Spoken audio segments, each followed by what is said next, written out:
definition for any context beyond understanding Marx. I do like As a, understanding Marx. well, then, understanding Marx as a historical figure is one thing, but Currency used for reinvestment would be the simplest definition. I think that's a fine distinction. There are forms of currency that can't be used for reinvestment, for example. okay, I would use a wildly different definition of capital, of goods and services used in the production of other goods and services. Well, that's fine. If that's the definition of capital that we're using, then it can exist. But this is literally a semantics distinction, is it not? I mean, my concern here is about getting rid of Wall Street.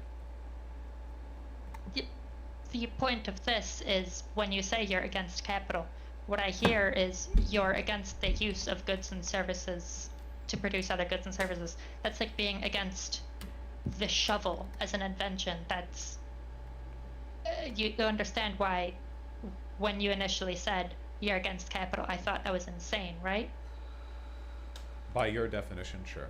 Though, of course, if I'm an anti-capitalist, there has to be some definition of capital that I don't go along with, right? Okay, so I'm going to continue using definition of capital that I outlined. So when I say that stocks are important in the allocation of capital resources, I mean the ability to buy and sell stocks is a fundamental aspect that is important in allocating capital to where it is most beneficially used, and therefore making society wealthy. I don't think that it puts capital towards where it's most necessary to be used. I think that the Wall Street and stocks in general are a constant 24/7 shit show where games are played by very wealthy people to make a lot of money for doing nothing. I do not think that this in any way meaningfully correlates towards responsible social investment.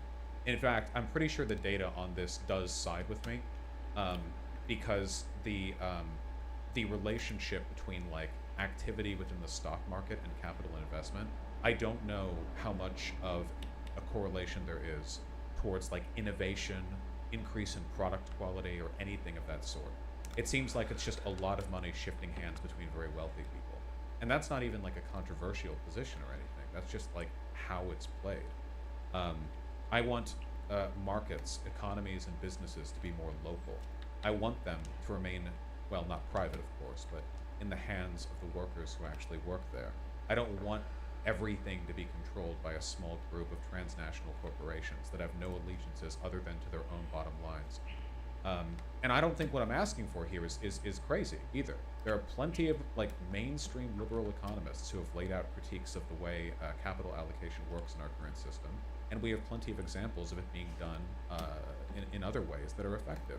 Government grants or local grants would be a pretty good way of handling things on local levels, I think. When it comes to small worker cooperatives, people can either front up the cash to begin with, or, I mean, shit, maybe like there can be like a city or county level effort to hand out grants for local businesses to certain plots of land. So what I'm going to respond to that with is that I can understand how you can see Wall Street and think, oh, that's a shit show, and to be fair, it kind of is. It's just that what you're observing there is the secondary stock market. It's an important aspect to make the primary stock market function, but companies sell equity in order to get the money, in order to buy the capital to produce more and better things. And they will no longer, yeah. But then how will they acquire that? I don't think. And how will...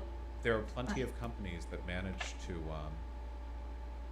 to build themselves up without like selling equity. They can take out loans like a normal human would have to. They can benefit from grants if they can make a case for it.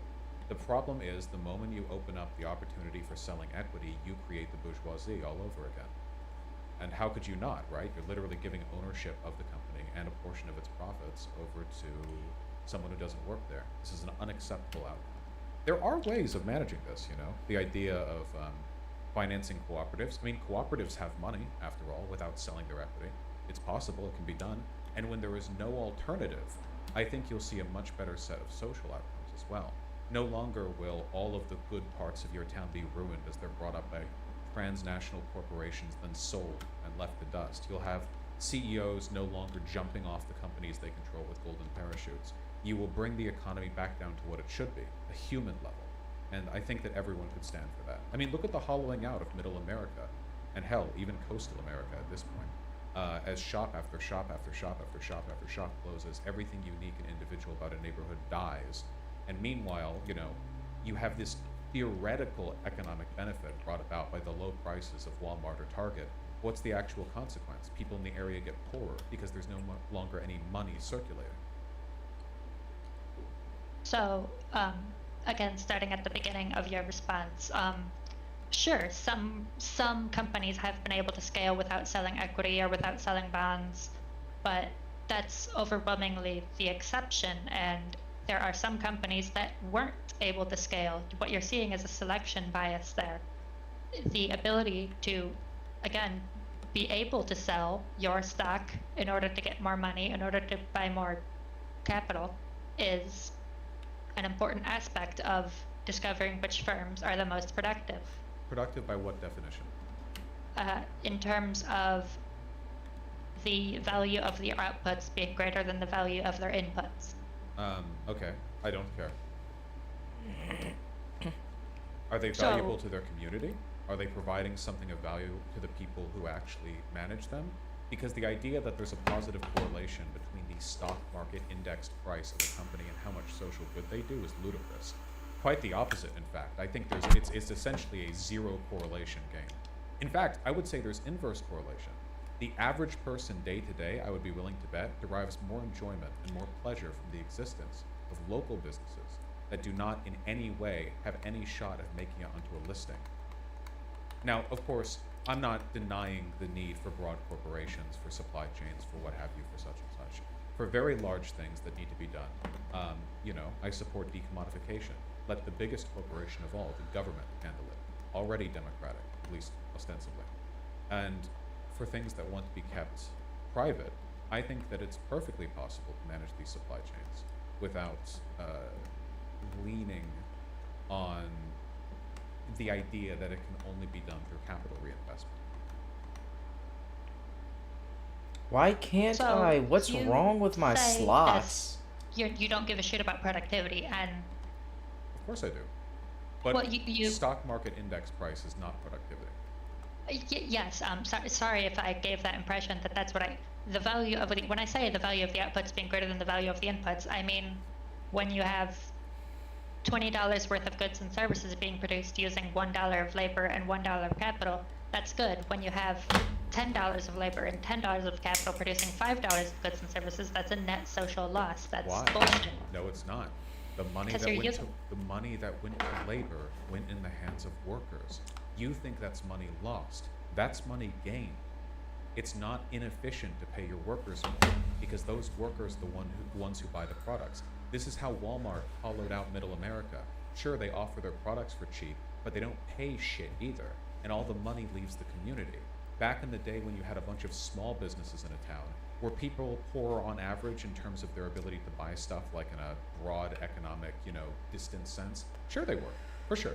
It was less economically efficient, but the money was kept in the community and people were paid more proportionally by the jobs they worked, so they could go out and buy more.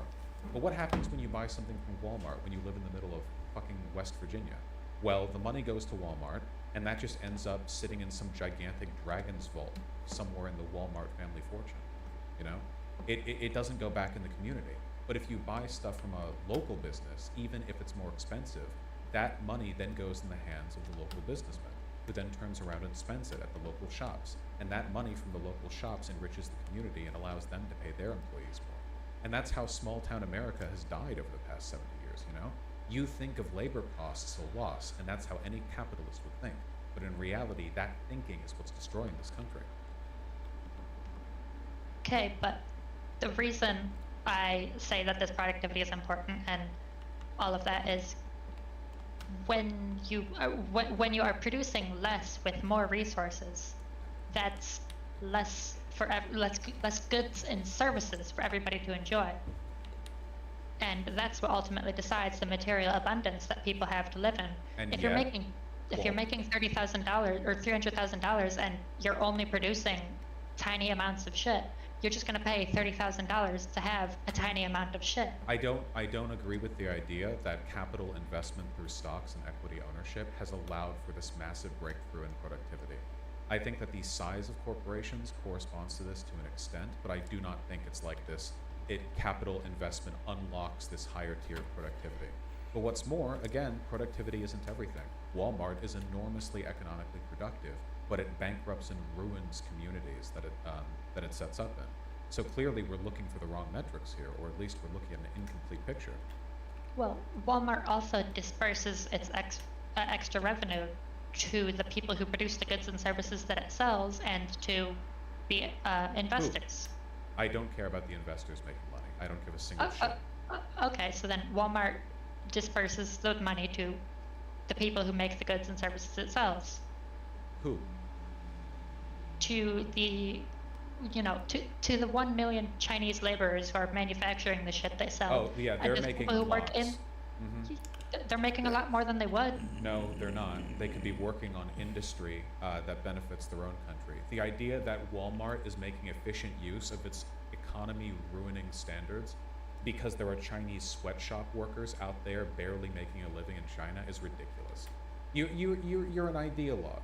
You have an ideological investment in defending this, but the consequences of Walmart's behavior on America, this is not just a lefty proposition. There are tons of liberal economists who have wrote on this. Everyone thought that the economy of scale would lift America out of poverty because everyone would have a Walmart. And now go to those Walmarts and everything around there is dead. And these towns have been bleeding population, And then it's like, oh, well, it's all for the good of the Chinese. You know what? I'll be a nationalist here. I don't give a... Oh, yeah, what's up?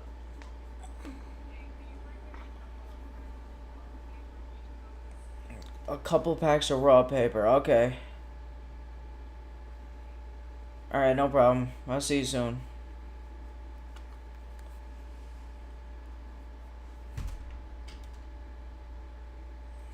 God damn it.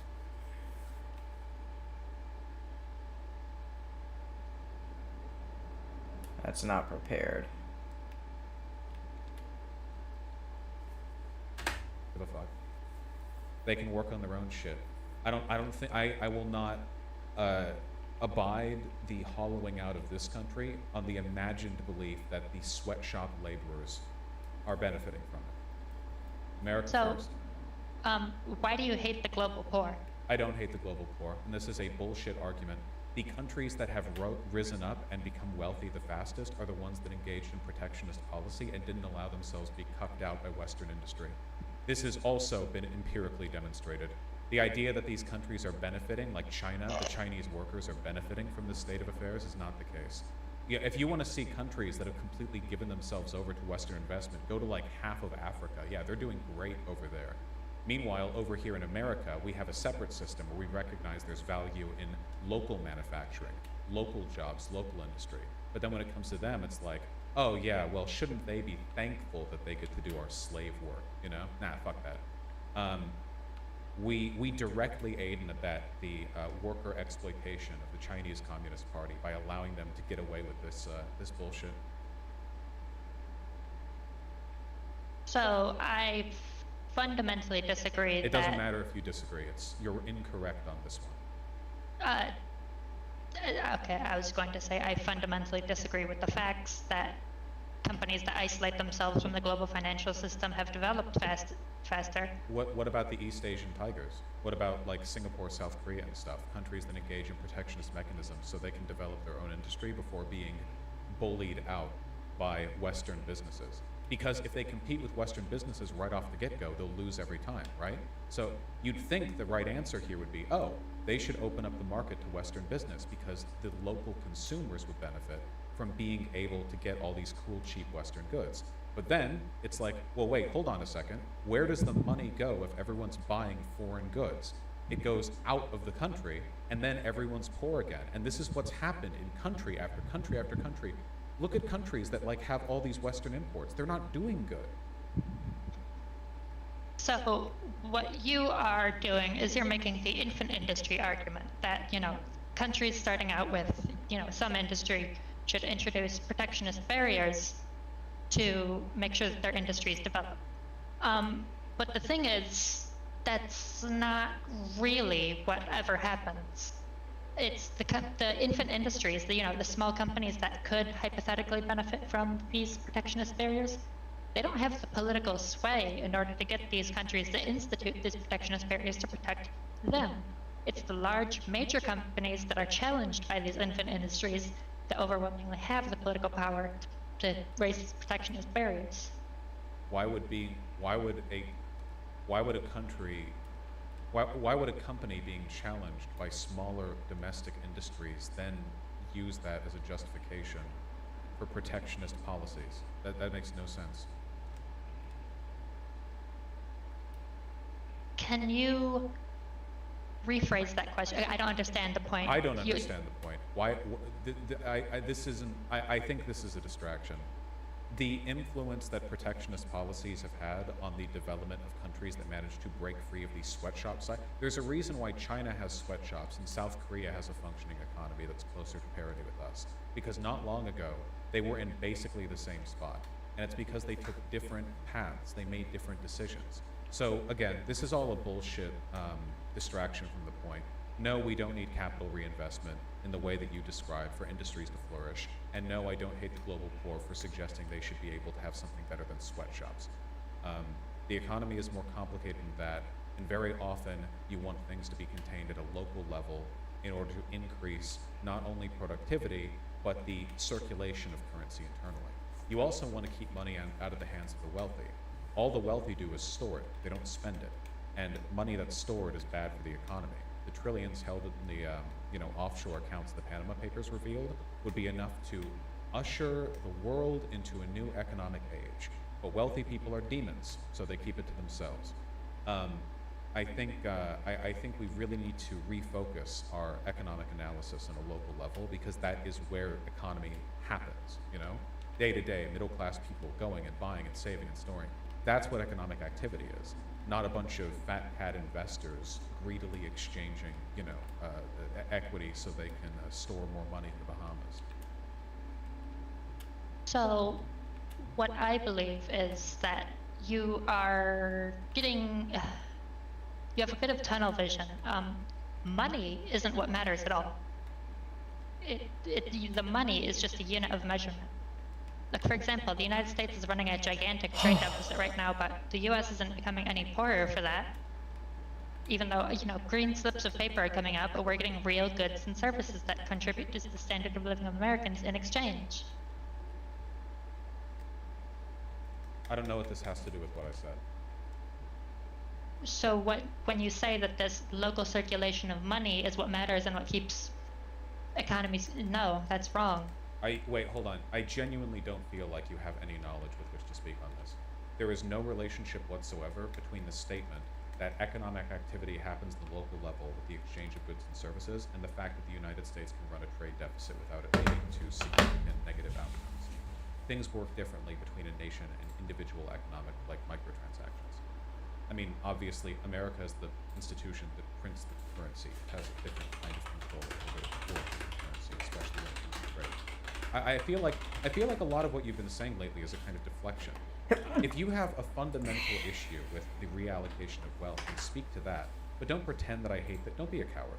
Don't pretend that I hate the global poor, because I don't think that we should be maintaining an interminable relationship of sweatshops between us and China. Like, don't pretend that I don't understand the debt and global capital, because I think that the economy should be understood as like a local force. I'm speaking primarily here, I feel, from analysis that I've done of largely liberal economists. The problem is that liberals are cowards, they're spineless, they're weak-blooded, and they don't take these things to their logical conclusions. We see a billion problems emerging from one group of people, the bourgeoisie. So what do we do with them? Well, clearly, they have to be legislated out of existence. And that's everything that I argue for.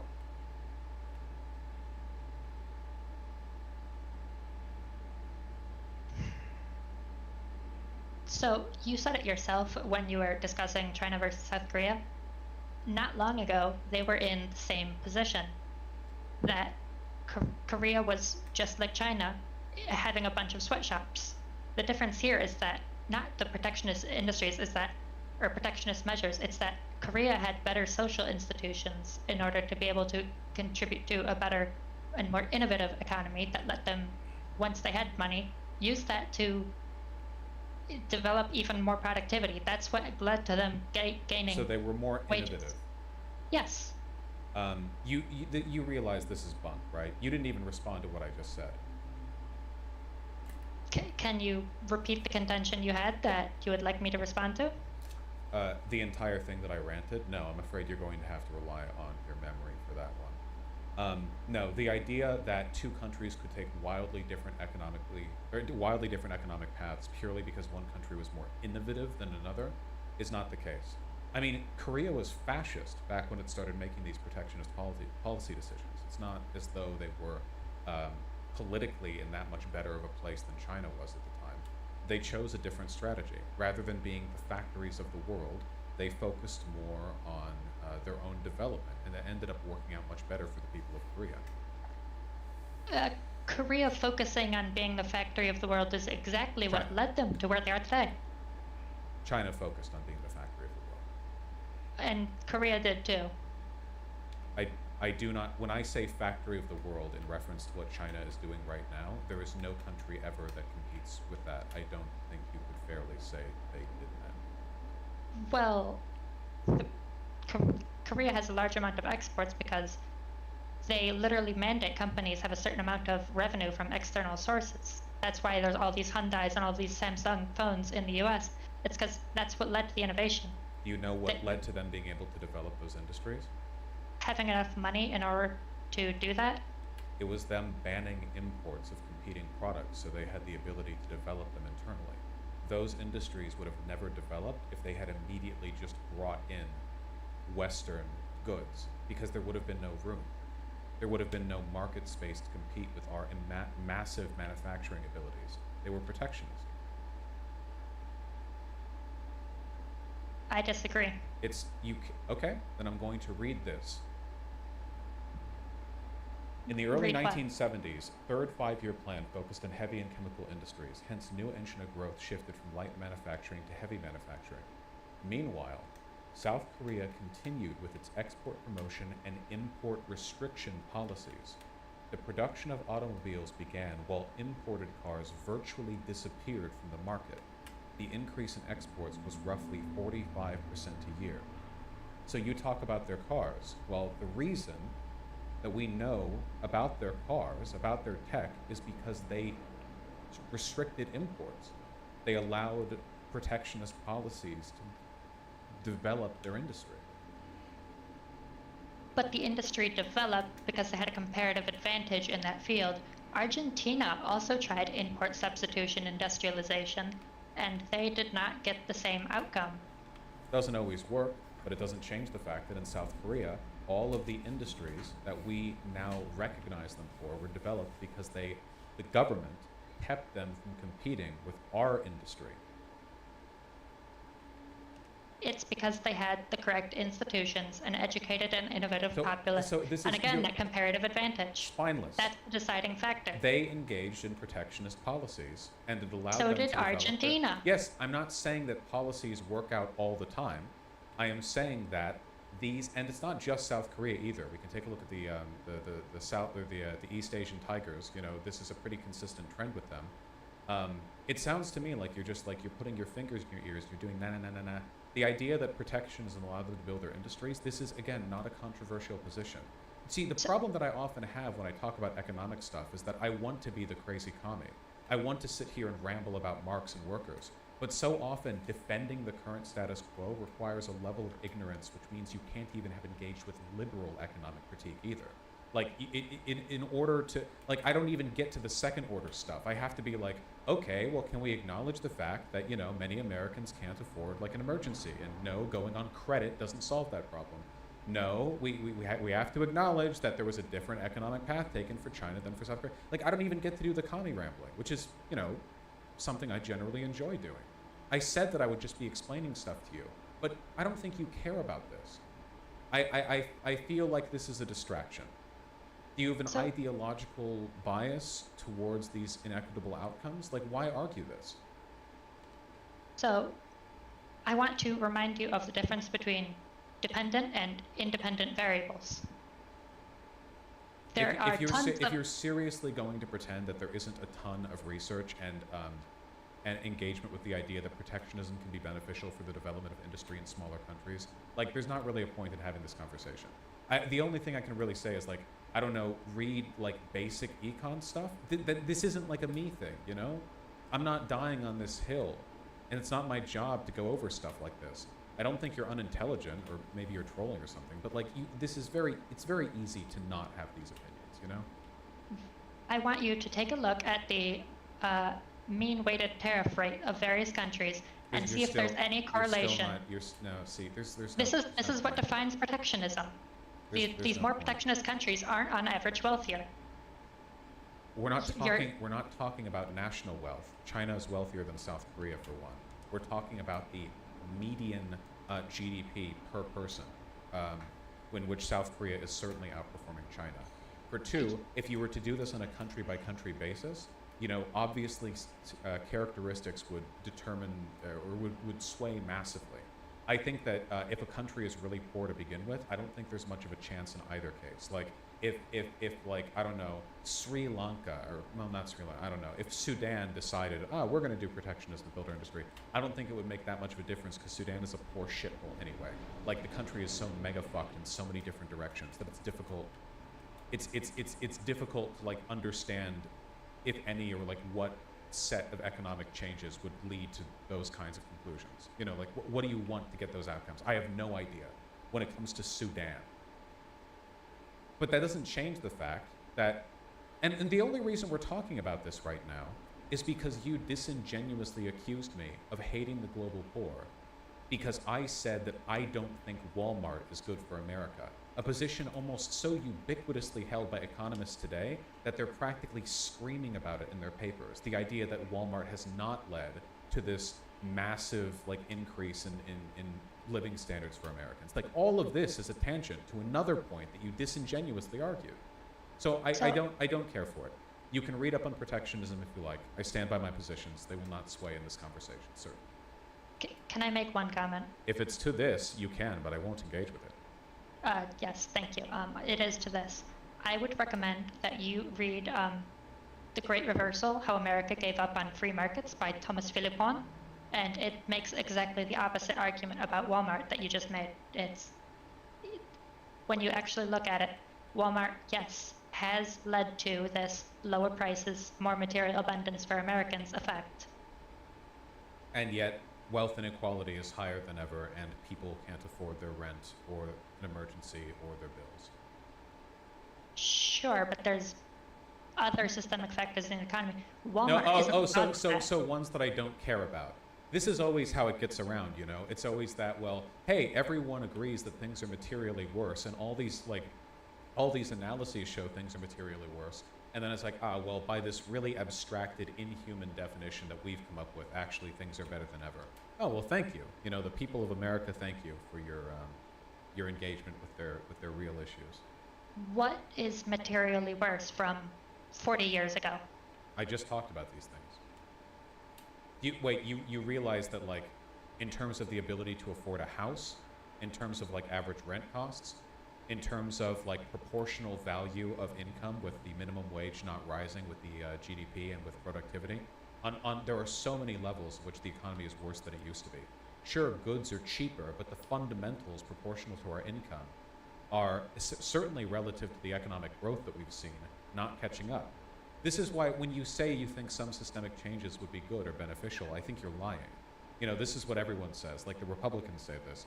Oh, you know, I think we need real, meaningful change to fix our economy. And then what changes do they offer? They want to lower the marginal tax rate on businesses. Like, oh, fantastic, thank you, you've really solved the problem. But you can't even acknowledge the problem. Vosh, I do not appreciate it when you accuse me of lying. Okay. So, what I'm going to say is that Sure, yes, the fact that people are struggling to afford housing is bad, but again, that's zoning policies that are leading to a housing shortage. That's not Walmart. Well, Walmart drained these communities of wealth. Again, I want to be a lefty, but like I'm arguing liberal shit with you. Listen, this is a fact, okay? Okay. Do you know about Black Wall Street? Yes, Tulsa, Oklahoma firebound. Right, okay. What was their strategy for keeping wealth in the community? To own the means of production themselves? To shop at black-owned businesses. Effectively, yes. Well, on a micro scale at least, to shop at black-owned businesses so that when black men made black money, they could go to a black business in their black neighborhood and keep it all in neighborhood. Because the problem they kept running into is even if all of these people went out and they made money and brought it back home to their black household, they would then spend it on taxes, on property and income taxes that went to white governments. They would spend it on goods at white-owned stores that would go to white people, and shortly all the money would leave the black community, not be reinvested, and then kablamo, they're back as poor as they were before. So they decided to start shopping in the black community, and it worked. Likewise, what Walmart did was it undid that process all over America. You had all these Midwestern towns that relied almost entirely on local business. Not entirely, but mostly. And then they all get their big box store. And the big box store might employ a lot of people at first, and it might offer cheaper goods, but it doesn't pay very much. And when money goes into Walmart, it doesn't go back into the community. It just goes into the broad transnational capitalist hands that own the place. And as a consequence of this, it leads to money being siphoned out. That money doesn't get reinvested. This is not like a lefty, like crazy crackpot lefty thing. This is what happened. It's a well-studied phenomenon. So you've said a couple times you want to go on about crazy lefty stuff, and I want you to have a little fun. So I want you to make an assertion. Engage with what I said and acknowledge the fact that there is an economic tendency for big box stores and things like that to drain wealth from the communities they set up in? No. Okay, then read up on it, because you're just ignoring reading. I mean, you might as well be like a Lysenkoist. You're screaming that genetics don't have an influence on plant growth. It is an empirical fact. There's, like I said, the fact that Walmart has had these economies of scale that have allowed it to offer lower prices and have allowed it to employ millions of people in the global south has led to immense increases in living standards. You don't believe this. You're just saying it. It's dogma. This is what people said decades ago. This was what people said when they didn't know any better. I don't think you actually believe this. You're just saying it. It's NPC behavior. I'm sorry. What do you think I do believe? I don't think you. I think that you primarily believe in being contrarian. The first thing that you emailed me was, I disagree with your video, and when I responded with what, you said, oh, I said that before actually watching your video. I think you believe that you're smarter than me, and then smarter than the people watching, and I think that you came on here expecting to be able to own me for being a dumb commie, which I am, admittedly. But the problem now is that running up against not communist arguments, but a basic liberal understanding of how the economy functions, you can do nothing but retreat back like a coward to some vaguely held presupposed beliefs that may or may not contradict reality or what I have to say. I don't think you're stupid. I think you're being a coward right now. So, what have I conceded on? What am I cowardly about? Your inability to concede is the cowardice. That's the point. You're wrong. The ability to concede when wrong is a sign of strength, showing that you're confident enough to acknowledge that you've made a mistake. I mean, I'm not going to get you on, like, the, edge case lefty stuff, like, oh, abolishing stocks would be good for the economy. Obviously, that's a highly theoretical. But, like, doubling down on the Walmart thing, come on, this is cult behavior. I don't think you actually believe this. Did you read this somewhere? Was this an Amazon fulfillment module that they made you watch at the warehouse? I mean, what got you on this? Again, I've read the literature. The scientific literature does not agree with the point you're making. What's scientific literature? I mentioned the book before, but it's a collection of various quantitative studies the literature on economies of scale, on corporate profits, and that sort of thing, when you look at it, it just doesn't come to the conclusion that Walmart is this huge exploitative thing. It's the book I mentioned before is How America Gave Up on Free Markets. I didn't say. I gotta say, the idea of trusting a book with that title is hilarious to me from the onset. Not to mention the fact that when I said, here are all the metrics by which the economy has gotten worse for the average American, and I listed out all the things that matter, your response was, well, the other metrics, it's better. I think that you probably read a book, assuming the book is honest, and it might not be, but if you read an honest book, you probably read one that had a lot to say about the abstract economic benefits of the economy of scale, and probably a book that advocated, either implicitly or otherwise, for deregulation or higher investment in corporate, greed. But I doubt you read a book that was about, say, the workers of Amazon or about the small town communities they hollowed out. So even without reading it, just from the name alone, How America Gave Up on the Free Market, what is the thesis then? That we need to double down? Ridiculous. Insane. So the thesis of the book is that America has had a decline in competitiveness in the terms of our markets, and this has led to decreased wages. It has led to increased corporate profits, and it has harmed Americans in various ways. Here, somebody just linked me this. This is from Investopedia. It says exactly what I said. So my position is so lefty that it's on Investopedia, explaining the Walmart effect. The Walmart effect is the effect that Walmart has been known to have in the communities in which it builds locations. The presence of a Walmart store can hurt the business of smaller companies and lower wages for local workers. Much of the Walmart effect can be attributed to Walmart's immense buying power. The Walmart effect can also affect suppliers who must drive their production costs down in order to afford to sell to Walmart. Driving their production costs down means paying their workers less, just so you know. So there, that's Investopedia. I mean, email them. So, again, that's a problem of Walmart is a very large-scale company, and it becomes the labor monopsonist. That's a problem of a lack of competition. Okay. These small towns are just too small to facilitate the amount of competition required. Well, then that is a problem. It seems that on the global scale, everything is too small to properly compete with Walmart. I mean, if this is a degree of science, what do we need? Another planet? We need the Martian economic conglomerate to rise up and do this? No, well, ridiculous. If you look at the European Union, they have a much higher degree of competition and therefore lower corporate profits, and that's a good thing. It's not just the higher degree of cooperation, it's also the fact that the government there is less explicitly pro-business than ours. And this competition is it's promoting competition between businesses is largely the anti-business thing that they do in order to get these lower profits. That's their policy of promoting competition. What? I'm sorry.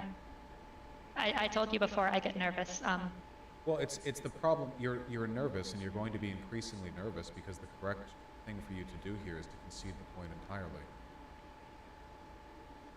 That's fine, you know. I can't continue to argue on the Walmart thing. I feel like I'm gonna start having to crack open articles from neocon hedge funds, think tanks to try to argue the basic economic shit here. This happens all over the place. Economies need to be local and democratic. That's my position. I'm locking it in. I'm hitting it and I'm locking it in. I've hit the button and the buzzer has gone off. That's my belief. Okay. I'm going to say neither of us are having fun with this Walmart topic. I would rather discuss something else too.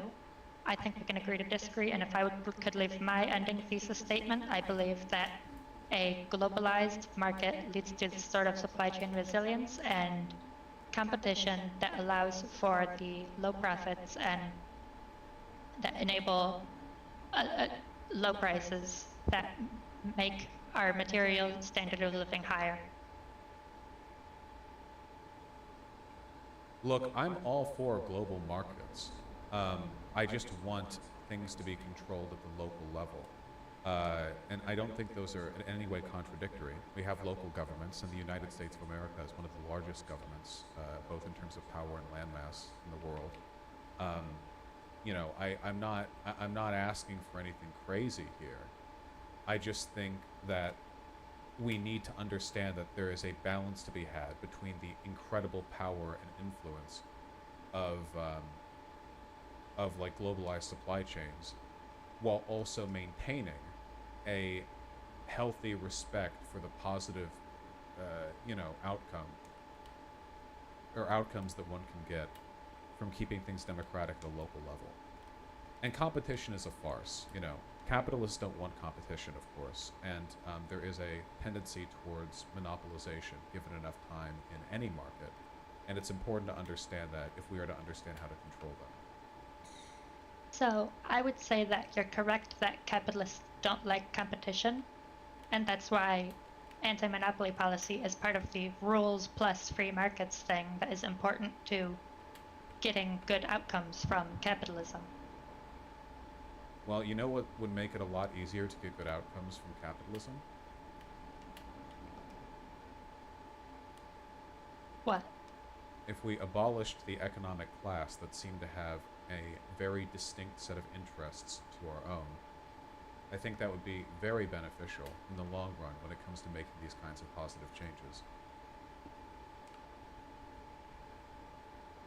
So, I said it before earlier in this conversation, but it's not a class. It's a sliding scale of how many resources you have. It's just wealth.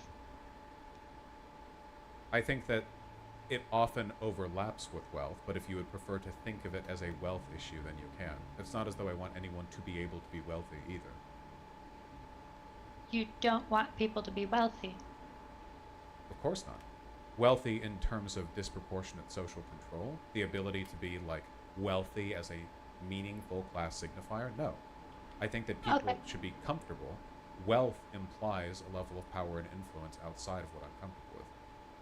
Okay, a slight semantic, I guess, disagreement there. I would say that you're saying that wealth is having resources above and beyond everybody else. I just say wealth is having resources. I want everybody to be wealthy. I want people to have things. I don't want people to have disproportionate power in any economic or political sense. I agree that a more equal distribution of resources is better. But you support the institutions that lead to that inequitable distribution. Capital reinvestment, Walmart, that sort of thing.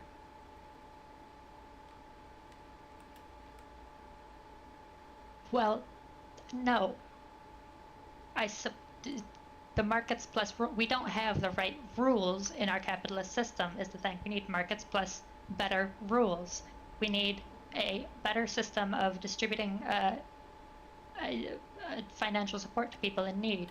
If you've ever applied for food stamps or anything like that, there's a tremendous amount of administrative hurdles in order to get that. We make it very hard for poor people to get any amount of extra money. So if we'd had a system with much less in the administrative burden, such as some sort of universal basic income, that's a better rule. That's the markets plus rules. Sure. I mean, there are other rules we could implement too, perhaps more radical ones if we wanted to be spicy with it.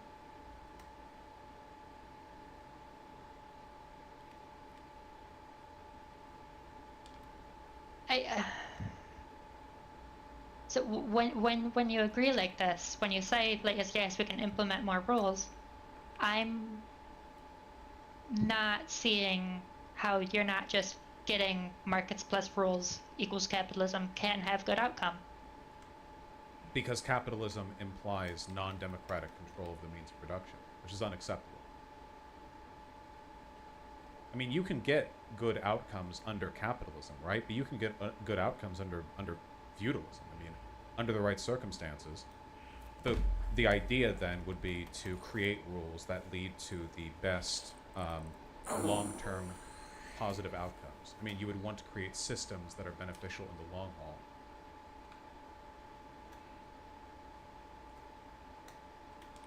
Okay, so you're saying that a system of markets plus rules can have good outcomes. Any system can have good outcomes, but I don't think we should stop at can have good outcomes. I think we should try to improve them as much as is possible. Okay, yes, people being happy is good, people having better lives is good, but I fundamentally believe that the market is part of what enables people to have those better lives. Yeah, sure. Then have market democracy. You never even stated anything close to an opposition to worker cooperatives. You just kept asking, well, what if this? Yeah. Well, what if that? Why not something else? Which, like, so, why the aversion? As I understood it, my objection to worker democracy is based on the equity argument. So when you said you don't want any equity considered, I did not know how to proceed. So normally when people say they want worker democracy, worker co-ops, they want the workers to own the means of production in order to get the financial winnings of that. But my argument is that when you own a single company like that, that's putting all of your eggs in one basket. And with a more diverse set of companies you own via a 401k or something, the sample standard deviation will tend to decrease as the number increases. Most so people you get don't own anything with regards to that. Most people, the median net worth is $121,000. I mean, equity. Well, yes, we should have better. Most people have a 401k. Most? I don't know how many people it is, but I'd be very surprised if it was most. Also, you know that hold on. Median net worth U.S. citizen. Yeah. Okay, so this is net worth of an average family, not citizen, but okay, fine. Household then. Median debt household. The net worth already accounts for the debt because it's net worth. Just a moment. Average total consumer household debt in 2022 was $101,915. If the median person has enough net worth to cover their debt, why don't they just instantly pay their debt? Because they can make higher returns by investing that money or buying things that they want instead of paying off that debt. You're so unreal-brained. This is... Wait, hold on. I recognize that argument. Are you a DGGer? What's DGG? Ah, damn it. That sounded... dead on. The idea that, like, people are holding on to a ton of credit card debt because they can leverage that. Like, yeah, the $25,000 in credit card debt or whatever, it's like, because they're trying to leverage that so they can buy other things. Using median worth as an indicator of how much money people potentially have to spend in an emergency situation is ridiculous in a world where most Americans don't have anything saved for retirement. The idea that like indicator refers to what you think it's referring to is just not true. It's not true. People are in a worse position than you seem to think they are. I feel like I'm repeating myself that the median net worth is 121. That means 50% of Americans have more than that. I don't think you know what that number means.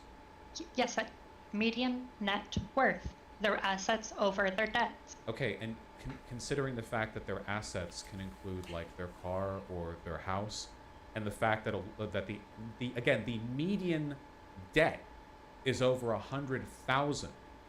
The fact that the idea that like all of that is being leveraged, you know, that apart from whatever is their mortgage or car debt or whatever, that like credit card debt is just being held and not paid off as some kind of like flippant economic mismanagement. So I'm going to say it's overwhelmingly not credit card debt that people hold on to for a long time. It's, you know, a student loan debt has like what, 7% interest.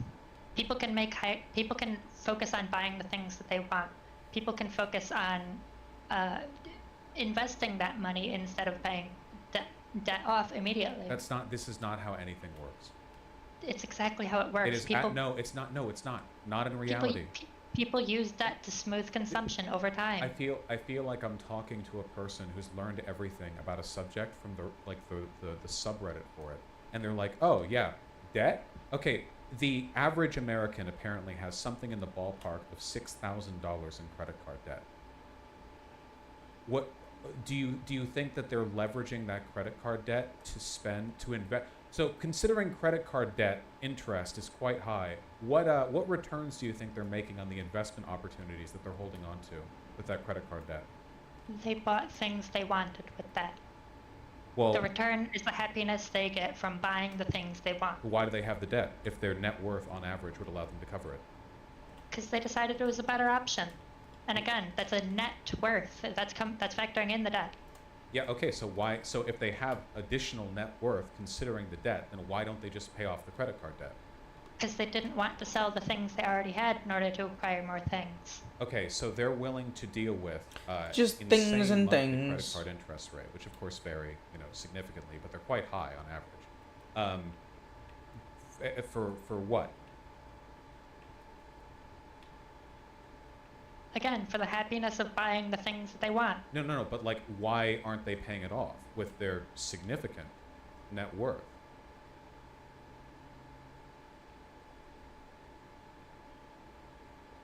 I've answered this once before, but it's because they would rather not sell the things they already have in order to acquire more things.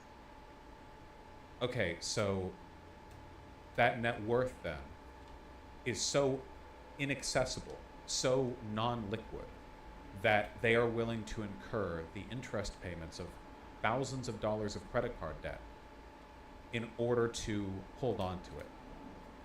It's not necessarily a matter of liquidity, it's just what their preferences are. Okay, if their preferences are leading to thousands of dollars of credit card debt that they're not paying off, do you think we might have an economic issue here? I've already said that there should be a more equitable system of resource distribution. What does that have to do with what I'm talking about right now? Resources distribution is income. Okay, what does that have to do with what I'm talking about right now? People should have the money in order to pay off the debt that they have. Okay, people should have more money.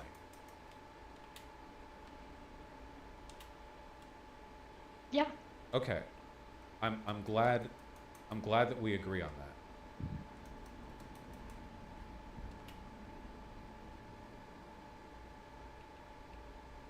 So then with that, what is your contention of on this topic? On which topic?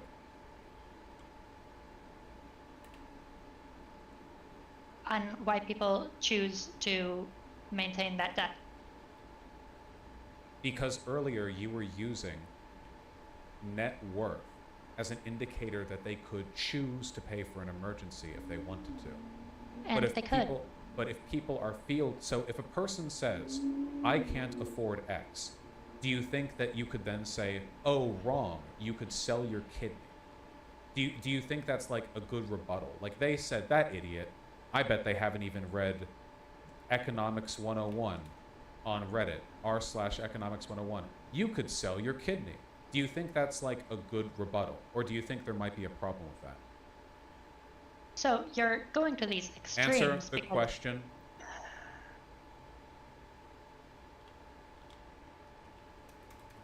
You're going to these Answer extremes. No. Answer. No. Answer the question. Okay, Do you think it would be a good rebuttal if they're like, oh, I can't afford this debt. I got in a car accident, a fender bender. I can't afford this repair bill. And then you're like, you've got 2 kidneys. You're wrong, idiot. Do you think that would be like a good rebuttal? Would that be a correct answer on your part? People don't have to sell their kidneys. Answer the question. The answer is that the question is inapplicable to the... Answer the question. People having to sell their kidneys is bad. Okay. What about people having to sell a random assortment of household objects in order to pay off the cost of an emergency? That is significantly less bad. Okay. Can you explain to me again, really quickly, with a yes or no answer, would you be correct in that response? In what response? Saying the person was an idiot because they have 2 kidneys and they can sell one. I already said that that was bad. Oh, I didn't ask you if it was bad. I asked you if that was a valid response. No. Okay. Now, what if a person said, oh, I can't afford this. I literally can't afford this. And you say, hold on, that bill is for $1,000.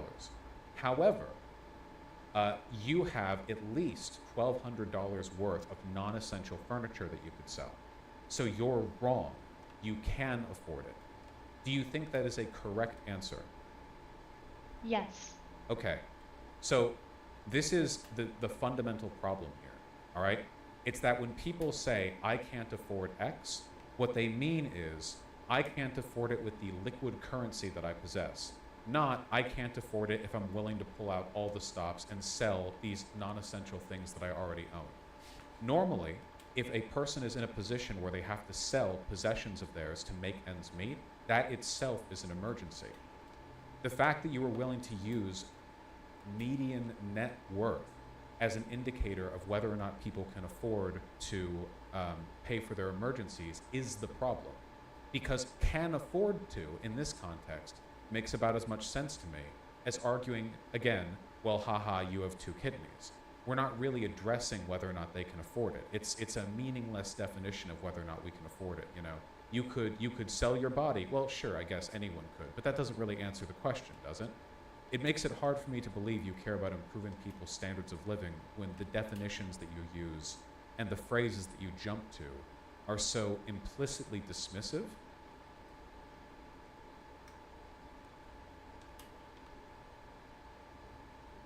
So I would say that you've, by definition, assumed that this person is in an emergency. I think it is good that people can have enough resources where they don't need to take out debt in order to have the solution to that emergency. Okay. So then what I said earlier about most Americans not being able to afford an emergency is true. I don't know why we argued on that then, if that's the case.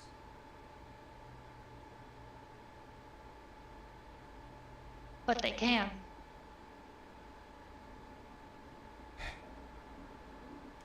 Again, people aren't selling their kidney. People aren't selling their furniture. People, the median you just person. said taking on credit. No, stop using net worth. It's not relevant.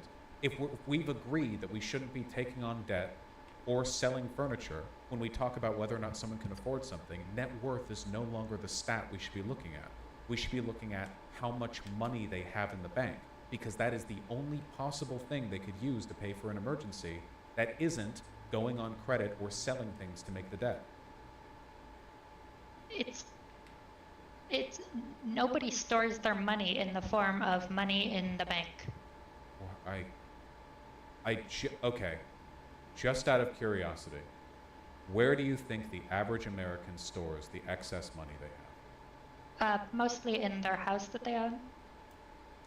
You think the average American owns a house and that they store their excess money in cash in their house? No, not in a pile of cash. I mean the value of their home. Okay, we just said that we're not talking about selling. We're talking about money they have on hand. The house that you own is the most non-liquid possible form of wealth that you can have. There is no less liquid form of wealth. It is a hardened diamond of wealth. And no, because we were talking about liquid currency with which to pay for an emergency. Why did you just go to a house when I said liquid currency, when that is the most not liquid currency?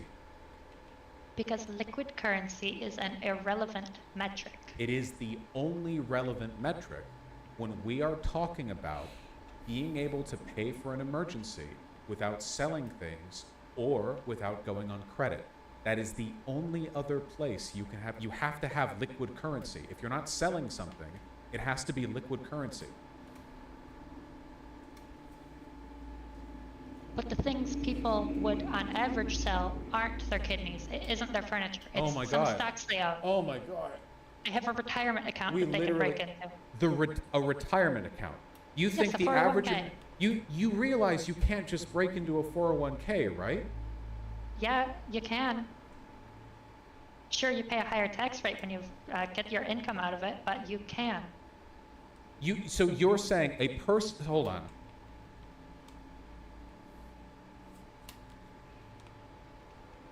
Hefty penalties and tax consequences, findings after retirement.